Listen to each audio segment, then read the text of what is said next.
May 2025 track committee meeting. And thank you to all of you for participating via Zoom.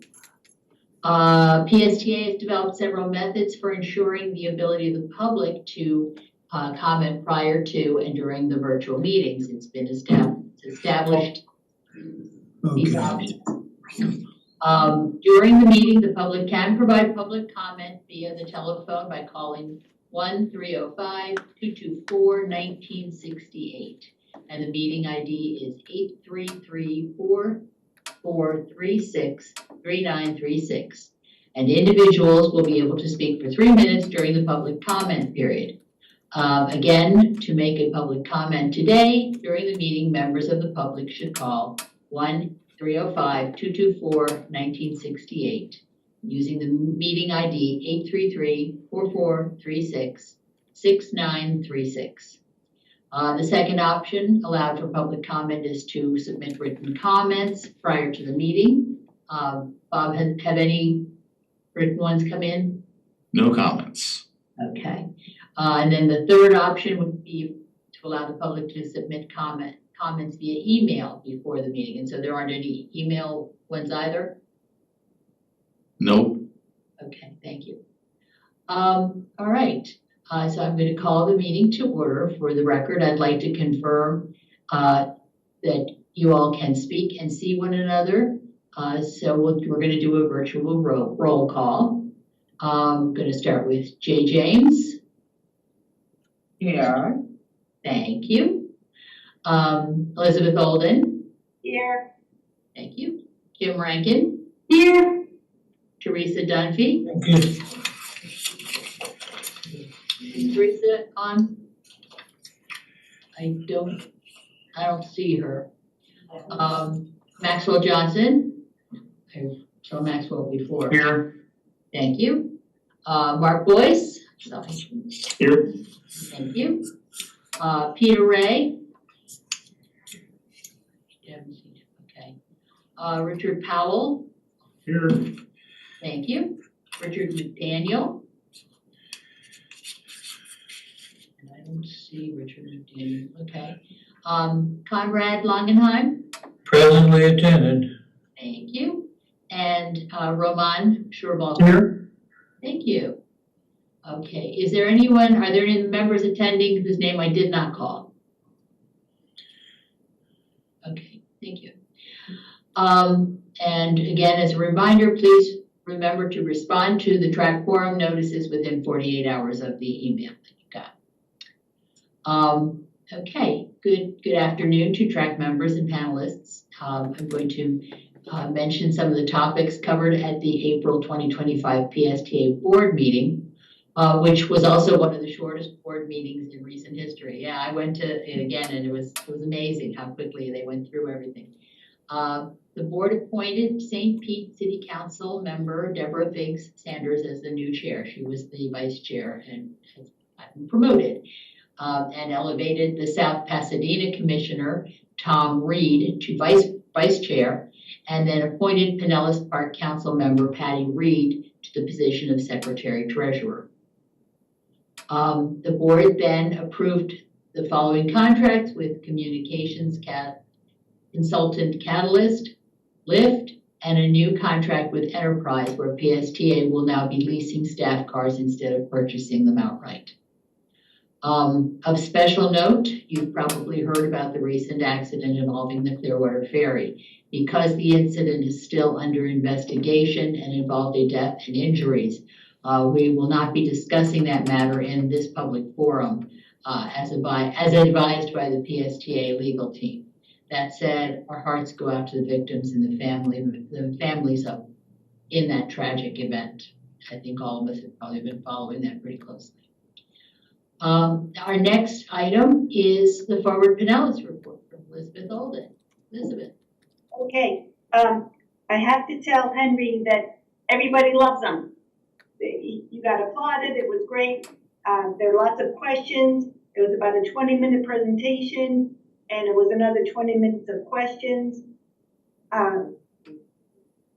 2 words: resilience. So you have all these different buses on purpose to make the fleet resilient. So the mixed bus fleet is resilient and economical. PSTA knows how to spend the money and where to save it and where to spend it. So very impressed. That was a great presentation. Everybody loved it. And they also had a presentation on SR 580, the corridor. It's called Corridor Planning and Concept Development Study to evaluate safety and mobility concerns along the east-west corridor in North Pinellas County. That's 8.5 miles. The portion of the corridor under study spans the entire length of the county from Alt 19 in Dunedin to SR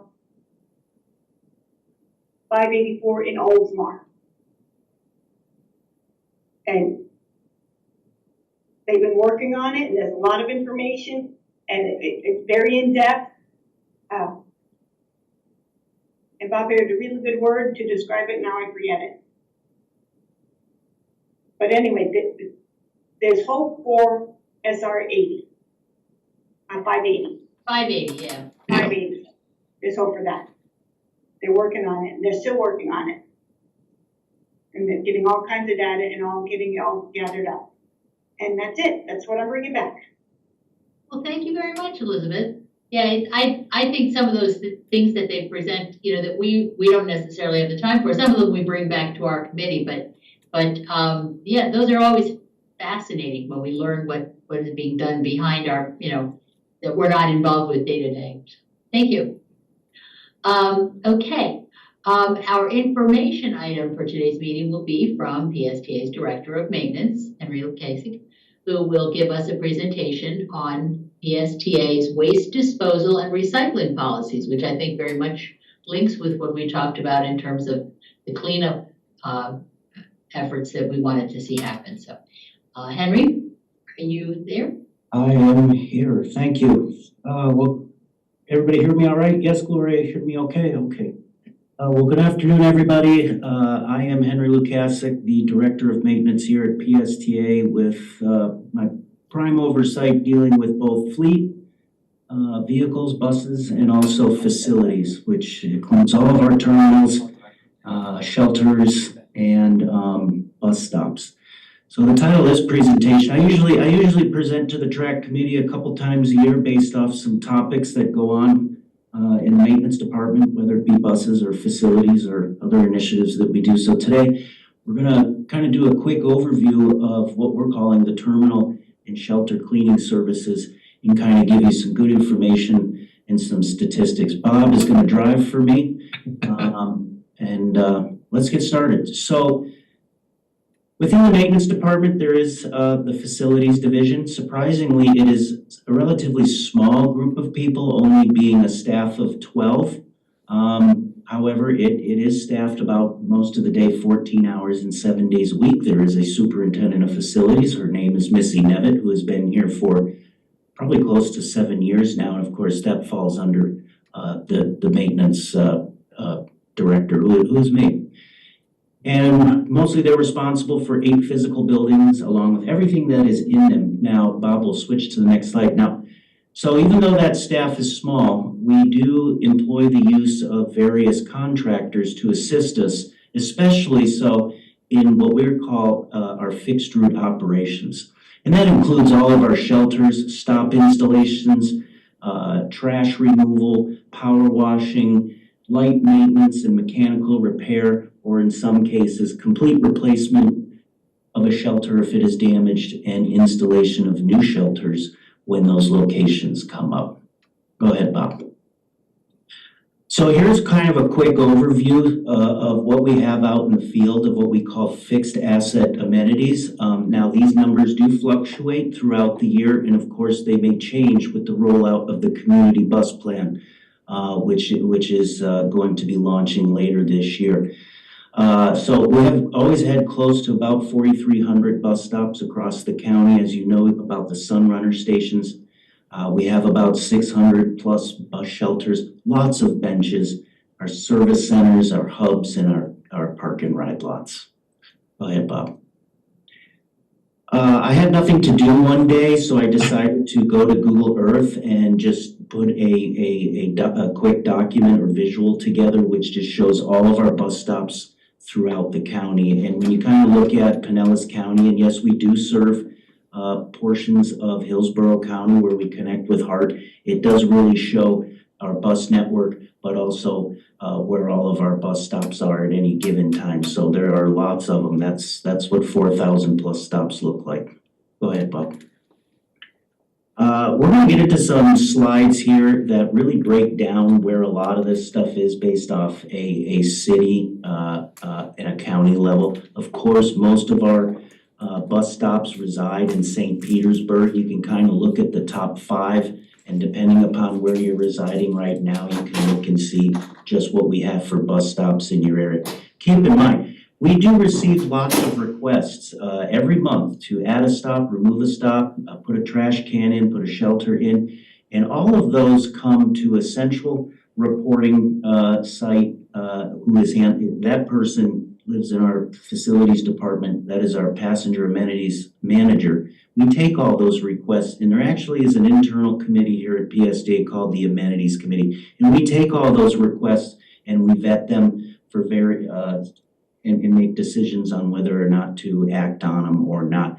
It is a very well comprised committee of all the departments here at PSTA, whether it be maintenance, safety, planning, scheduling, and they all provide input. So all that to say is no decision on our amenities out in the field right now, regardless of what they are, is made in a vacuum by necessarily one particular person. And of course, the input of the passenger itself is highly considered. Next slide, Bob. So PSTA annually spends a significant amount of money maintaining everything out in the field. And I wanted to show kind of how that gets broken down each year. A lot of our service goes towards cleaning the terminals. Of course, trash collection is always a hot topic here. We spend quite a bit maintaining the Sunrunner service in their terminal shelter cleaning. But if you really put together the top 3, which is terminal and shelter cleaning, the custodial service, and the trash collection, that is distributed throughout the county as best as we can. And that's where a big portion of the funding each year goes to maintaining our assets out there. We do have some small pieces. Of course, we do clean the floors here at headquarters, those nice wax floors. We want to keep those clean. But one thing I want to point out is that we do have a daytime maintenance crew. A lot of times folks think that we just operate at night, which is obviously the bulk of where we do most of our work, so as not to impede traffic and of course our passengers using the bus. But we do have daytime maintenance. We call them a floater, so that we can handle hot issues, as we call them, that come up from time to time during the day or other type emergencies. Go ahead, Bob. We're going to break that down even further with even some other metrics here. Bus stop trash collection, that's really a high function that we throw a lot of people hours at. As you can see, about 56 hours a day. Now keep in mind, with these numbers, this is not just done by one person, so there are multiple crews out there, and that's where that total comes from. And then of course we've got the annual hours that go into these. All these slides are generally going to look the same. Real quickly, we service about 1,200 plus trash cans a week, and over 66,000 of those on an annual basis. It's not 66,000 individual trash cans, but probably the same one multiple times a year, possibly a week. Go ahead. Speaking of trash cans, if you'd like to know where they are located throughout the individual cities, again, St. Petersburg has the majority of them, Clearwater, Largo. You can see the top 5, and again, look at where you're residing and take a look at what you have for trash cans at PSTA bus stops.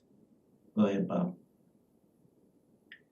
Here's some statistics that people find rather interesting. The first graph on your left is the number of trash cans that have historically been placed throughout the county. And if you look all the way back to FY '21, we started with about 1289, and then in FY '22 and '23, we actually ramped up the number of individual receptacles out there. And then you see in 2024 that it dropped somewhat significantly, a person would say. Now, the reason for that was we kind of got to a point here where, looking at countywide, we had a lot of trash cans out there. And in some cases, in a lot of cases, there were trash cans at locations that just did not have the ridership to support a trash can. We would love to put a trash can at every single bus stop and have 4,000 trash cans in the county. It is just not feasible to support such an endeavor, and it would be very costly. Also, if there was a stop, if there are stops that are of lower ridership, say 1 or 2 on board a day, having a full-size trash can out there, while nice, is just not, it's just not practical to send people out there and service a trash can if it's not going to be utilized to the extent. So a majority of the trash cans, through analytics of ridership, frequency, number of routes that served a particular stop, were all used to go back and kind of scale back to save some money and pull those trash cans back. And have stops that did not have trash cans. Now, I will be the first to say, and I'm sure that other members of this committee would say, hey, there was a trash can at this stop, and it really needs to go back because you made a mistake. We all make mistakes. I can tell you that in several cases, when we've removed a trash can from a stop that did not seem to be highly utilized or did not generate a lot of trash, we have put those cans back. We made a mistake. I'm always happy to entertain, if there are other locations of that. We do that on a routine basis through our amenities committee. And yes, trash cans have been added back that have been removed prematurely. Now, we always consider, hey, perhaps a stop that did not have a trash can should have a trash can. Things change. We always look at those as well. So just because a stop does not have a trash can or did have a trash can and it was removed does not mean that a trash can cannot go back. But I would just like to reiterate that there's a lot of analytics that we use to go in to determine that. Some other graphs of interest are tons of trash. A lot of folks are surprised at the number of tons of trash that PSTA picks up on an annual basis. We like to say we're kind of like the waste management in our own respect due to the number of those that the top graph shows tons, and you can kind of just see over the years that it has increased, FY '23 being one of the high points. And then of course it came down a little bit in FY '24. We are compiling FY '25's numbers. Right now, we're kind of at the midpoint, and we're still trending. You kind of see that red line, that red dotted line, that's a trend line. You can see we're kind of trending downward still, but holding steady at just shy of 200 tons of trash. Of course, disposing of trash is a cost, and as you can see, since we've taken less to the Pinellas County landfill, the only landfill in Pinellas County, that those costs have come down as well. Go ahead, Bob.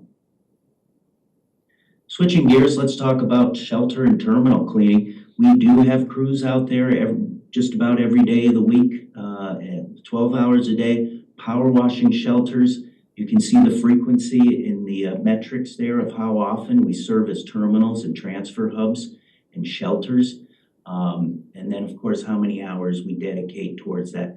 This type of operation is generally handled during overnight hours or during periods of less passenger traffic, simply because we do not want to be power washing shelters with people sitting up. That just would not be nice to our passengers. However, there are some certain times where a shelter does need to be power washed due to whatever reason during a daytime time interval.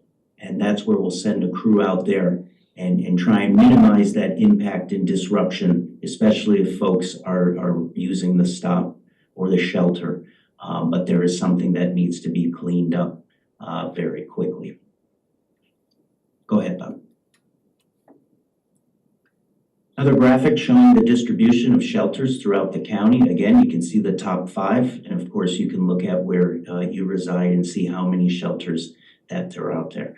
Our mission right now is to try and replace as many of the older model shelters. Those would be the brown square things that look like they're a throwback to the late 80s, because that's kind of when they were designed, and replacing them with our new modern looking shelters that you see now. And of course, I'd be remiss if on certain routes that you don't see the latest rollout of what we're calling the monopole structure, which is the newer designed place for passengers to sit that have an overhead canopy. I believe we have one in Largo along 66th Street, 33rd.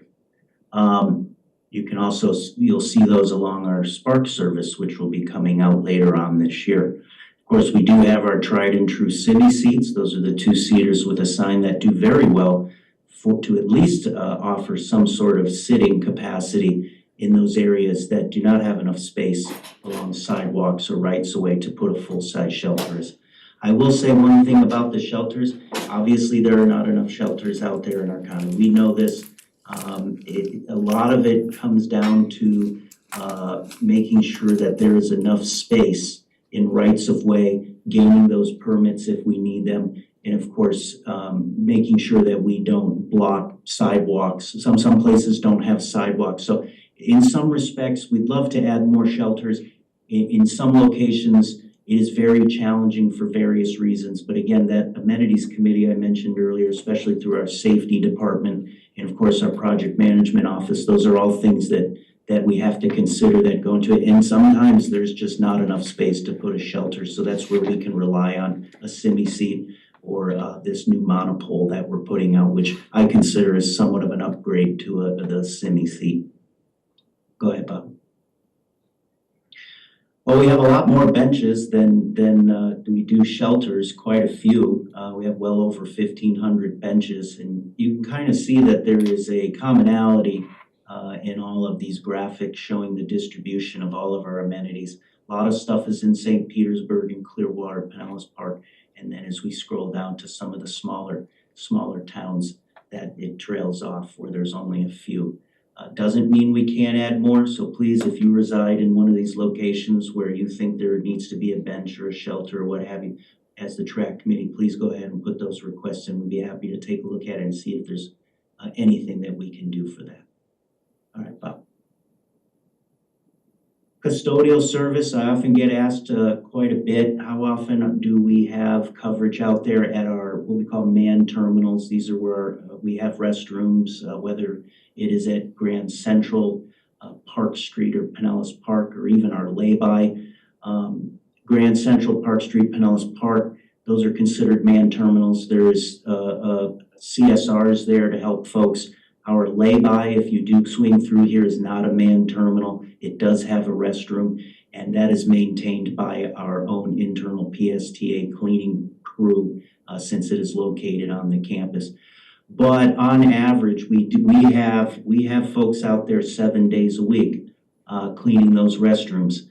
Now, there are situations where restrooms need to be cleaned much more frequently than some folks think they are being. And of course, if there's something that requires immediate cleaning, that we will go ahead and deploy not only those folks to clean those restrooms, but if absolutely necessary, we will bring in additional resources, whether it be a power wash crew or additional staff, should the situation be warranted. But as you can see, if you're looking at these pie charts as these slides come up to your right, that $230,000, that 26% of the overall pie that goes into funding cleaning the fixed route network, that's a considerable amount of the resources that we dedicate towards cleaning restrooms, and that is all generally labor hours, and a small element is that it's the materials and the supplies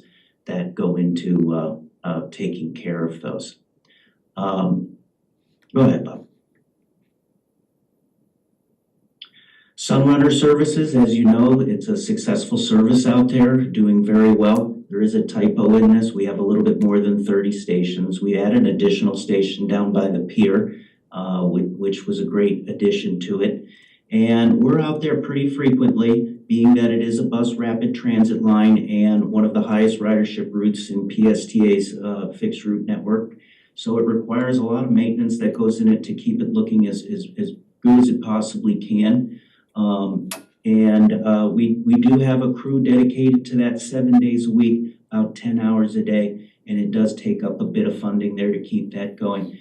The challenge, as I mentioned with some of our other, with all fixed routes, is of course keeping those stations clean while people are using them. We try and not hold up or disrupt bus operations. As you know, those buses are coming through there very frequently. We don't have a lot of time to park a vehicle in a station stop if we need to take care of something. So we try and time that in between the bus arrivals and departures. And also if there are passengers there. Sometimes we do have to do power washing real quick, or what we call on-the-fly maintenance or repairs. And it's a challenge, but we seem to be getting it down pretty well out there. And again, if there's any issues that you see out there, of course, you know how to get in touch with us to take care of it. But it is staffed every day of the week. Go ahead, Bob. Let's talk about this daytime maintenance support I mentioned a little earlier, whether you call it a floater, but we have this crew. It's a staff of 2. It's 5 days a week. Sometimes things trail off on the weekends, so normally this is dedicated on a Monday through Friday when things are pretty busy out there. They're out there about 8 hours a day, 40 hours, and what their main mission is whether there's an issue that happens in St. Pete Beach or whether there's an issue that happens in Tarpon Springs, their job is to go and respond to these hotspot places should something be required. For example, we get a report from C-Click Fix that there is a trash can that is overflowing. You pick the place. We will deploy a person there to take care of that issue during the day rather than waiting for the normal scheduled servicing of that stop. A shelter gets damaged that needs to be cleaned up. We'll deploy them there, clean it up, put out caution tape if necessary, or attempt to fix at least temporarily to get that shelter back online. Bus stop sign needs to be replaced. You name it, light mechanical repair. They're also out there updating system maps and taking care of anything that needs to be done on the fly during the day. So they're really just out there to fill in some of the holes, as I'll call them, whether it be that in a certain route, there's a certain place where the trash can gets emptied, say on Wednesday, but it's Tuesday and it's already full. We don't have to wait till Wednesday to empty that can. Now, they can't respond to every single hotbed issue that comes up during each and every day, but it's one of those things that kind of just is deployed to kind of hold us over so that we don't have things lingering out there waiting to be taken care of. Go ahead, Bob. This one, I don't even know if it's of any interest to anybody because it's so small, but we do have wax floors on campus and we do keep them trying to be as spotless as possible. So that's a very small piece of our annual budget that goes towards internal floor maintenance here. We could skip over this one, Bob. I don't know how this one made the final cut. So this is my recap. The fixed route system is obviously very vast. It's requires a lot of maintenance to keep up. The facilities staff itself, just being 12 strong, can't do it alone. So that's why we employ various outside contractors. You might know them as AJI. You probably see their vehicles out there. We've gone ahead and added the PSTA logo to their vehicles so that people can recognize that these folks are working for us. Kind of an improvement over the past where it just said AJI on it and people are like, who are those people? They do work for us. So we tried to make that a little bit more clear for them. And if you look at this list, there's a lot more that goes into keeping up the entire system than just power washing and cleaning services. We get all sorts of reports of things. The insect and pest control is obviously an interesting one because we'll get a report that there are pests everywhere, and we will go and attempt to do our best to act as pest exterminators within the confines of our bus shelter. But pests are everywhere. And where these folks help out quite significantly is during times of hurricanes, especially if we know we're going to get hurricanes. We will proactively send these our contractors out and resources to just do a quick sweep of the entire fixed route system. So from North County to South County, securing trash cans, securing bus shelters, proactively emptying those receptacles so that when the high winds come through and the rains, that there is not trash blowing all over the place, especially if it's coming and originating from some of our stops. So that's a big service that we do here. Several $100,000 a year go into keeping up the system, and it's a daily challenge. Obviously, there's a lot more that we would like to do, and we're always taking those suggestions from folks. And of course, you're always feel free. I'm going to do my little public service announcement here to talk about all the various ways that you can report issues, not only through this committee, which you are a member of. You can certainly email. You can email me, or you can always go to SeeClickFix. A lot of folks use that. We're on that. We do have a system called Property Track, which is a central reporting and work order management system that we have keep track of all the stuff, and we run analytics on. You can also call a customer service line, or you can certainly send online comments through our website. And I'm sure I'm missing a couple different avenues, which I know Bob is an expert on rattling those off. So with that, that is just a quick informational slide of just some analytics and just what's out there in the system. And I'd be happy to take any questions or comments. And if I do not have the answer for you, I will definitely get the answer and get it back to you. I only see myself having, oh, there we go. Richard Powell has a hand up too.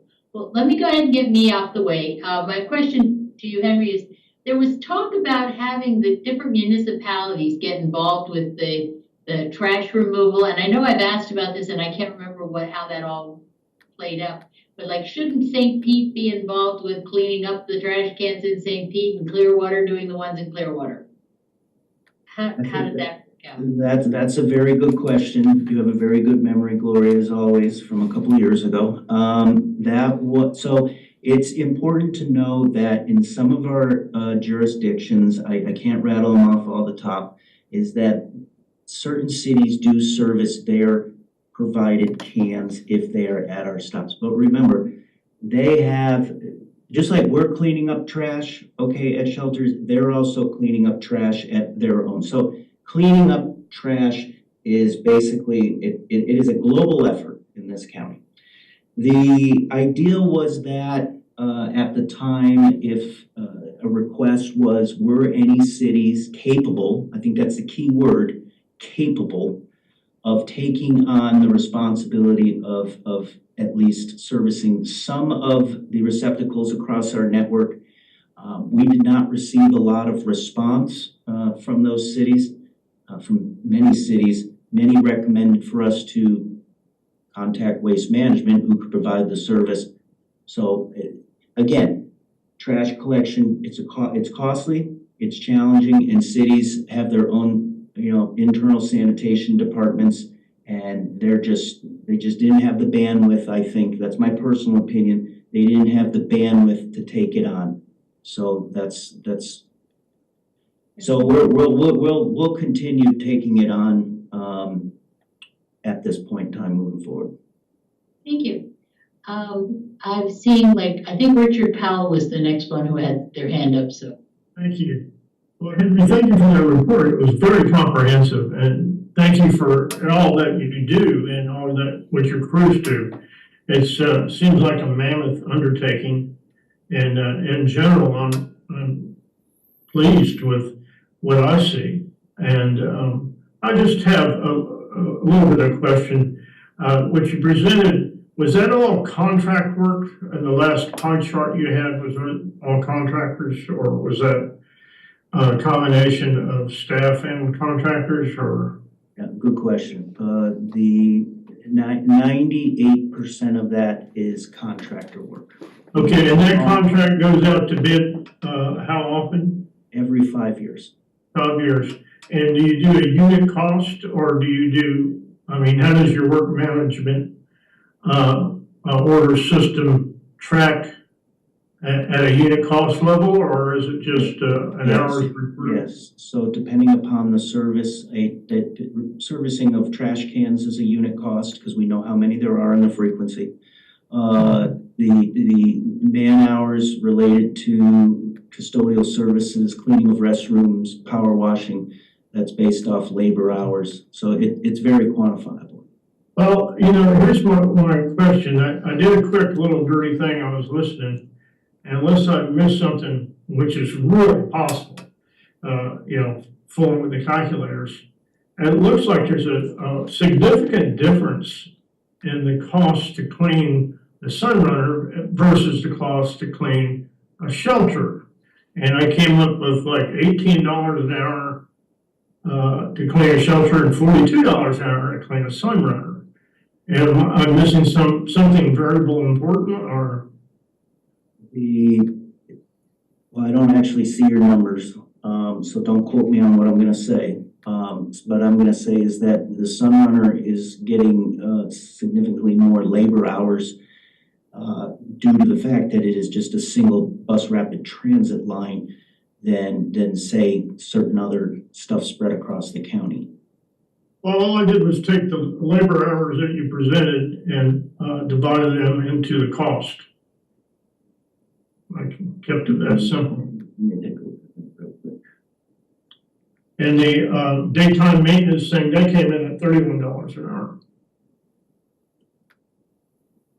Yeah, so that's made up of a combination of things. That's servicing of trash cans that are out there. That's light maintenance. That's the power washing, and that's the runner service. I will say that particular service, the people that are on that crew will deviate away from the Sunner within a certain, certain area and pick up some of the slack of servicing other stops in St. Petersburg. So it does have the opportunity to deviate. And so are you saying that their area of concern perhaps is larger at each individual spot? Well, again, that's an interesting question that you have there. What I call hot spots or hotbed places, it seems to move periodically throughout the year. Where one place required lots of attention, got moved to another place. I don't have the analytics to say why. So when I mention that, yes, we have a crew that's dedicated to the Sunrunner line, to say that if a street or two over, say on Central Ave or Grand Central, or even down as far as, 4th Street, that they would not deviate off that and supply some additional resources outside of the Sunrunner line. Yeah, it's just, my business history is that reviewing contracts or requests for proposals is that if it's unit pricing, you can live or die by that. Yes. That they can bid low on that thing they do often, or propose to bid low on something they never do, or bid low on something they do. So I'm sure you got that well in hand. Yeah, the last thing I will mention is that for those that have been part of this committee for a while, or have seen, the company AJI is the incumbent and has been for at least 2 particular contracts. So they've been with us now close to 10 years. They've obviously gained a lot of insight and have been allowed to learn along with us of what the requirements are. So there was that question, I believe. This contract recently came up for renewal last year. And that question did come up from our finance committee, which was, how did they bid? Are you sure they got it all covered and in place? And I can tell you that when you have experience working with a particular customer, us being the customer in this case, and when you have that experience, you have that knowledge that can go in and properly price your bid, especially, and the question came up, which is, well, what happens if you add 50 more trash cans? Or what if you take away 50 more trash cans? And they know where the resources they need to allocate the most, and they actually help us develop the schedules of frequencies on servicing things. So I chalk that up with a bit of confidence that because they've been with us for 10 years, that they have that valuable input and insight to help us make those decisions. Well, once again, Henry, thank you for all you do. Well, again, we're here for you, the passengers, and of course, whatever we can do to address anything out in the field that you consider important or that needs addressing, please. Okay, I see 3 more hands up, so. 3 hands, and we're running out of time, as a. Yeah, Conrad? Are you still there? See your hand up, but I don't see Conrad. Yeah, there's on 4th Street at that donut place where you get those hot donuts, what's the name of that place? Krispy Kreme. There are literally 2 bus stops that are no more than 25 feet apart. Why? That's a great question, and I'm willing to go out on a limb here and say that is going to be addressed with the community bus plan. Okay, because and then on 4th Street, or excuse me, on 9th Street, where there's a Checkers in that Winn-Dixie shopping center. When you're headed south on 9th Street, there's a shelter there. And literally, right after you go around the corner, there's a bus stop that's sitting on the grass, which is, there's no way a handicapped person can use it. And then right down the road, there's another shelter. In my opinion, you can eliminate those 2 shelters without doing any damage to any. In other words, the one on 9th Street services everybody in that area. But I mean, literally, you just make a right-hand turn and you're stopping right there again. And so I think you should eliminate those 2 stops, especially that one that's right on the grass, because it's not doing anybody any good. And Again, when it comes down to these specifics, if you want to reach out to PSTA with those kinds of individual things, by all means, please do. But I want to make sure we get to everybody's questions. And again, the more that they are a global question, I think you did use those as good examples. But if you have other questions, follow up with Henry, follow up with Bob. Yeah. Yeah, or feel free to me too, Madam Chair. Yeah, we'll go back and listen to what Conrad said and take a look at that. We'll take a closer look. Yeah, thank you. So we can see what he's talking about. Thanks, Conrad. Next one I'm seeing is Jay. Okay, yeah. But this may not be for you, and I just thought about, but I wrote my question down on the computer. 1 second. One moment, my bad.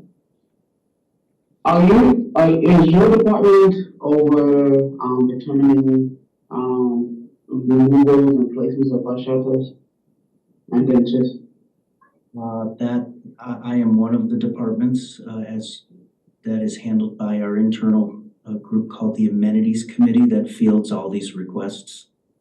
Okay, because I don't know, maybe this should be another comments, but I've just been seeing quite a few shelters and benches removed in places that they were once shelters and benches. And I personally have not been able to determine a rationale for it. Like, for example, in front of the Enoch Davis Center at St. Pete on 1111 Aiken Avenue South, There's been a shelter in front of at the center for my entire life. I mean, going back to when I was a child. And then, recently, it was removed, and there's nothing being been there to replace it. And I for the life of me can't figure out why it was removed. It was a good shelter, well, it was old, but it was a well-used shelter. But now there's not even a bench. It's like there's a giant pad, concrete pad, but nothing. And then, when I travel John County, I often see like places where you can clearly see benches or shelters were removed, that you can see the cut bolts, and you can still see like giant pads where there were once a nice shelter and nothing's there anymore. And it's befuddling to me, like why are we removing things like this when we need more to be real. Sure. What I would, if you, we keep historical records, what I would recommend is if you want to send Bob an email with the specific Yes. UIDs, we can certainly look those up and see what the history on why that was done. And I do believe that it was city construction going on specifically for Enoch Davis that caused the removal of that one. But we are supposed to have one there, so it'll probably get put back. I don't know the timeline, I'll look it up. Thank you. One more question, Mark Boyce?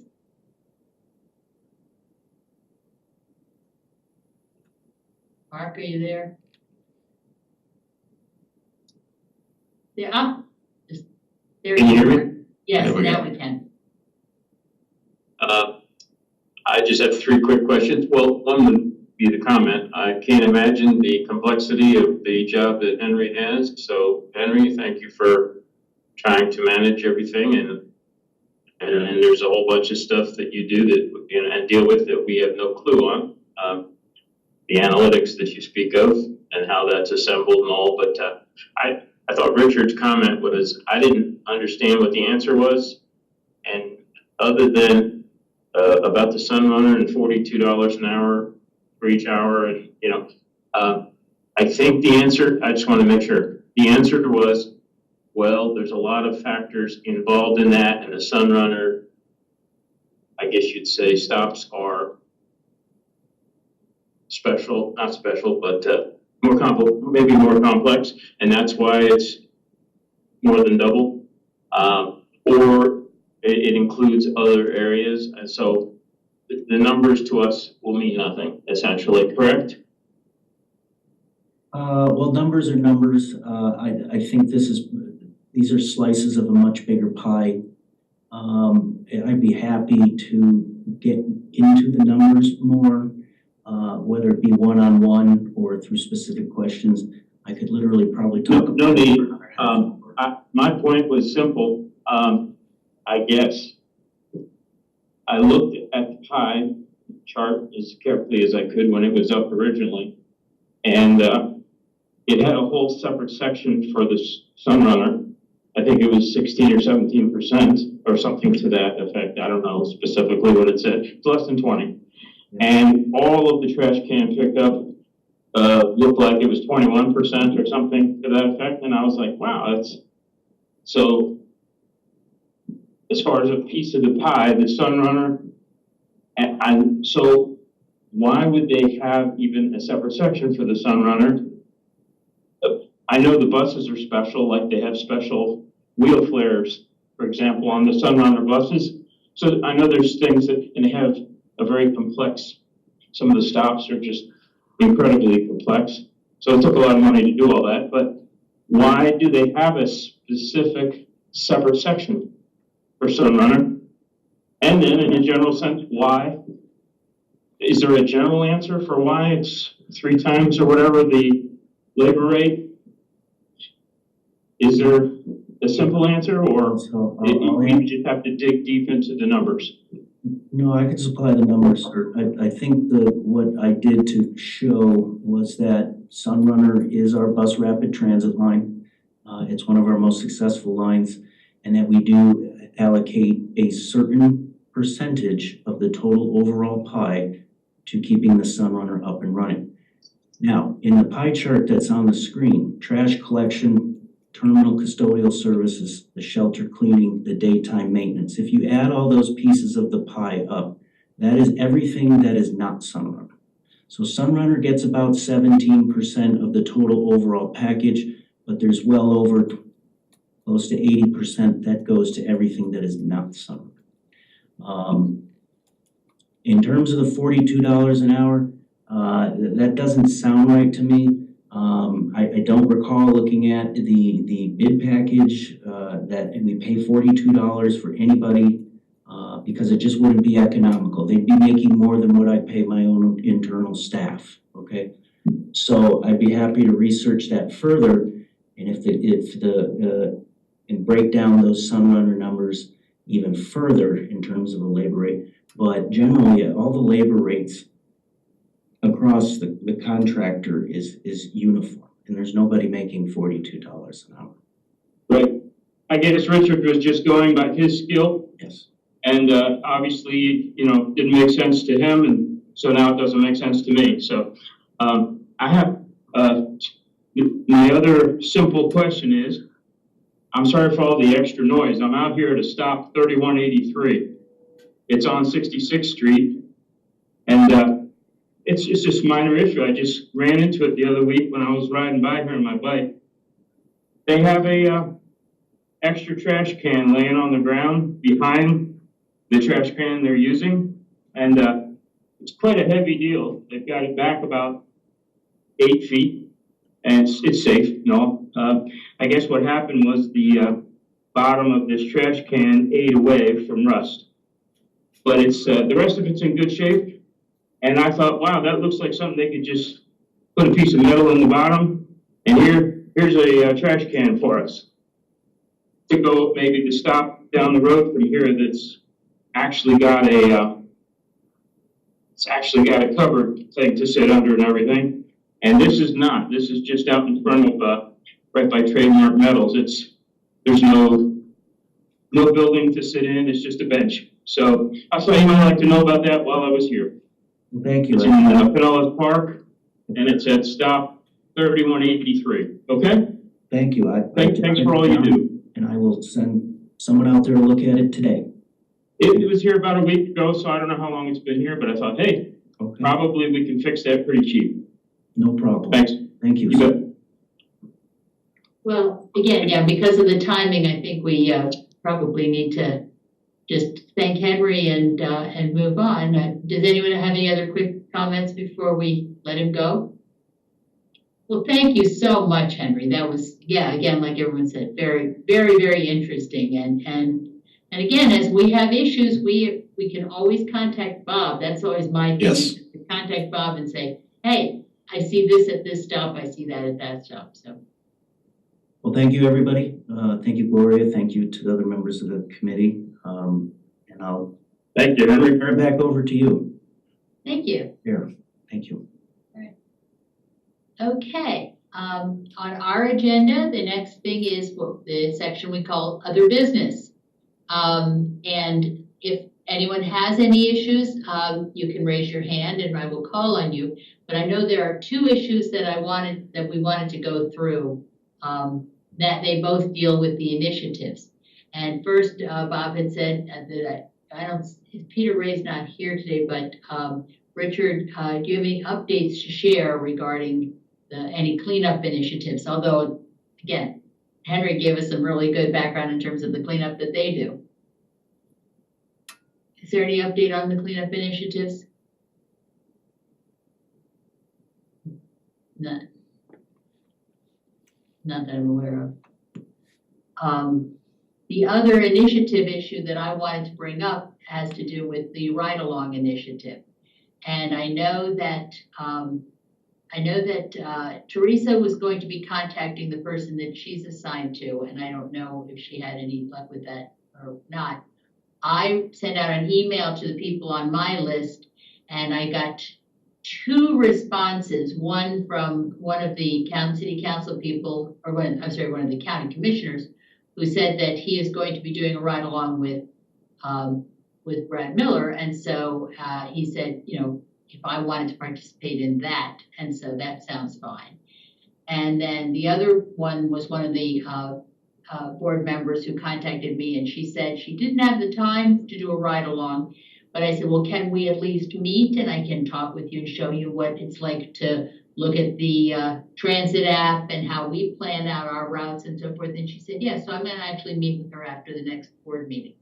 So I was wondering if anyone else has reached out to any of the people they were, that they had signed up for in terms of the ride-along initiative. Jay has, Jay, and you've got your hand up, right?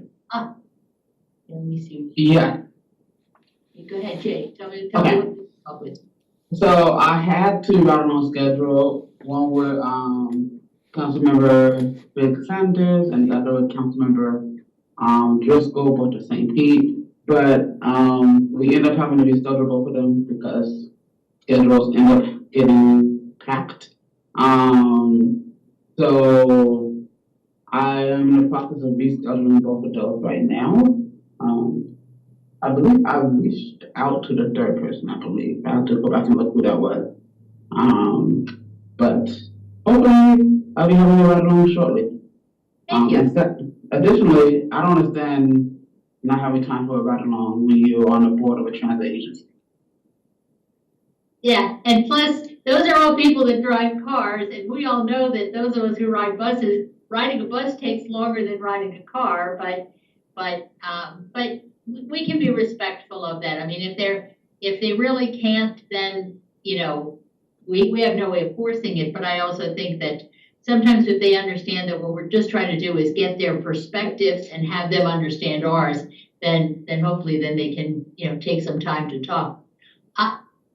I see a couple people, but I see Bob has his hand up and I see Brad has his hand up. Let me go to Brad first. Brad, Thank do you you. have a comment about this?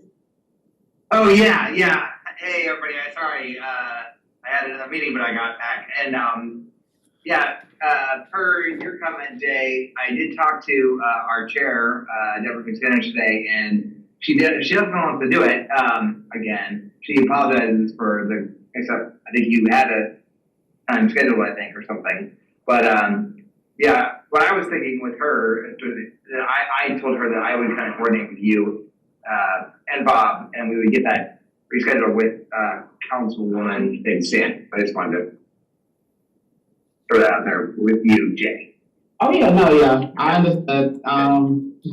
We had a time schedule and apparently, her assistant didn't realize she had another thing on her agenda that day and it cut into our time. So it ended up having to be scheduled because of that. I totally understand because my schedule changes when I'm not expecting it to change all the time. But yeah, totally understand. Mr. Miller, also, the one that sent me an email back was Chris Latvala, and he said that he's gonna be doing a ride with you. Has that come through yet or no? No, not yet, but I was gonna talk to him when I see him, next. And I'd say that, yeah, I saw your email, that's what he said to you. So I can try to work on that one too, and then either, it's just have you go with him or me go with him too. I think, he said that, I think in his email that he wanted to ride the Jolly Trolley, was that what you were thinking too? We'll take anything. I mean, All right, yeah. it can be one of the buses. I mean, the more that they see because we all ride all of those things, so. Right. Yeah, so, so I'll definitely, I got it on my list, with, council, our chair, Big Sanders and Commissioner, Latvala. See if I can help get those coordinated. Bob, did you have a follow-up comment? Yeah, one of the things I just want to remind everybody about is please email me, call me, whatever you like, as well as Carrie Siebel is on this call, every step of the way with your efforts in this particular initiative, because what I do is copy Brad. And if Brad has time, he'd like to go along with the ride-alongs, but he's also the agency liaison to all of the board members. So it's really important that we keep him in the loop of every step of what's going on. If you're going out, when you're going out, when people wanna set things up. So please keep that in mind as we move forward with this. Thank you for telling us that, because I wasn't even aware of that. I've got the emails I can send copies out to, so, thank you. Yeah, and the third one, I did see earlier today, third was Conrad, I saw him, at PSTA, and I told him that I would help him with, and I can't remember, Conrad, who you were assigned to, which board member, but I told you I would help you with your ride along too. I think it's either DeBreezy or the gentleman from Dunedin. I see that Mark Boyce has his hand up, and then also Richard Powell. Mark? Yeah, I'm just answering the question that you asked us to answer, although I'll just not really answer it, I'll just give you an overview. I have 3 reasons why I haven't contacted any of the folks that you've, not you, but they've picked for us to go ride along with. I have 3 very strong opinioned reasons. So mine is a disagreement per se with the concept of it, and you wanted to know, so that's mine. I can give you the reasons, but I don't think they really want to hear. Well, then, this was voluntary, Mark, so how about if I reassign the people that you signed up for? Oh, that'd be just fine, because that'd be just fine. Okay. Yeah, anytime there's censorship involved, where we can't speak our minds, what's the purpose in my view? So. I didn't know there was any censorship, but okay. Well, yeah, we're told it's not a gripe session. We've been sent emails to tell us we're just supposed to go out and inform these folks. They know more about it than we do, probably. So if we can't share gripes, then, and I wouldn't want to take somebody's time. Why would I take someone's time that's very busy to hear me gripe about the 52? It doesn't make sense. Okay, yeah, we all have different points of view with this, but for me, it's just basic conversation with getting to know our board members and getting our board members to know us. I mean, when I have a complaint, I notify Bob, but yeah. Okay, let's go to Richard Powell. I've reached out to both of the fellows I'm supposed to go out, Vice Mayor Reed and Mayor Adrian for St. Pete Beach. I've never heard a word back from them. I'm hesitant to call without Bob being in the loop or Brad. So how far and how hard do I push it? I've only sent the 1 email out, but it's been 3 weeks. I know that the beaches are all overwhelmed with a lot of work. So look forward to your direction on how far to pursue it. I'd reach out again. I mean, 3 weeks is probably pushed so far down on their list, they forgot about it. It may take 3, 4 times to reach out because they're so busy. I didn't think the whole thing was time sensitive, but No, it's not. We've got the whole year. No, I'll try it again tonight. All right, thank you. Yeah, in fact, I will mention this when I do the update at the board meeting. I can also mention this again, that we did discuss it in our meeting, and that it's been a little bit hard getting replies, and see if we can't sort of shake those bushes that way too. Okay. If there's no other comments on that, what I'd like to say is Bob was going to mention about a new track member. Yeah, going to the, on the consent agendas of the board this month, there'll be a gentleman named Stuart Westerman. He had a really impressive resume and application, so we expect him to be joining us. And I was lucky enough to bump into him with one of my colleagues last week at one of our outings. He had a lot of energy, so I'm eager to have him come aboard. And the downside of this conversation is I just want to keep everybody in the loop. I have lost contact with Sebastian. So, and I've tried, email, phone, I don't know if something's going on, but I just, in case, people have questions, I just wanna keep you in the loop. And I hope that I do hear from him soon, because I do occasionally reach out, and I'm hoping nothing bad has happened. Yeah. Yeah, he was always very involved. Yeah, I'm sorry to hear that. Okay. Now, does anyone else have any other comments, questions, discussion points on future agenda items or anything like that? All right, well then, if not, I think we're ready to adjourn the meeting. Our next meeting will be in person. Again, we'll be back at PSTA this next time, which will be in June, on June 17th at 4 p.m. in the PSTA auditorium. Motion to adjourn. All right, thank you. Yeah. I'm sure no opposition to that, right? Okay, thank you all. See you next month. Hopefully see you all in person. Next one. Thank you, Gloria. Thank you, everybody. thank you. Thank you. That's it. End stream. All right. Stop.